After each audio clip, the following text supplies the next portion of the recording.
Good evening and thank you for joining us. A woman already facing 3 felony charges after a weekend incident in West Point finds herself in more trouble. 21-year-old Christina Cornett was previously charged with 2 counts of aggravated assault on a law enforcement officer and 1 count of grand larceny.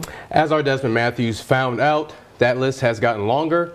He joins us live in the studio with the latest. Desmond.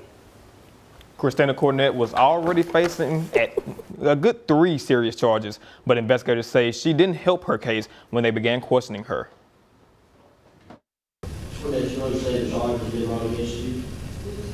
On Sunday around 5 p.m., a West Point police officer was responding to a car stuck on the side of the road. When the officer ran the tag, they realized the car was stolen. That's when things took a bad turn. They got a call of the vehicle being stuck on Waverly Road. That's how the police officers actually ended up at the scene. At this point in time, that's where the altercation, started from.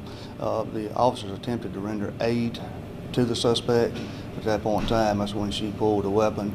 And again, they used non-lethal force with a taser in attempting to keep it from escalating. The officer had to put the taser away and pull his weapon, firing at Cornett and grazing the side of her head. After treatment for her injury, she was sent back to Clay County in handcuffs. Sheriff Eddie Scott says that Cornett was initially charged with 2 counts of aggravated assault on a law enforcement officer and 1 count of grand larceny. That changed after questioning. In an attempt to interview her yesterday, she actually grabbed the guns of one of my investigators at the sheriff's office, and there was a tussle over that, but the officer was able to keep her from getting the gun, so that's where the 3rd charge actually arose from. Cornett's bond was set at $780,000, and she chose to get a court-appointed attorney.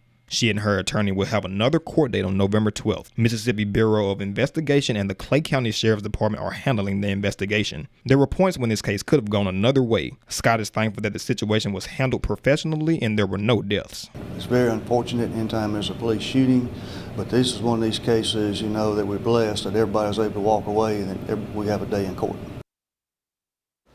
Cornett's case will be presented to the grand jury in April of 2022.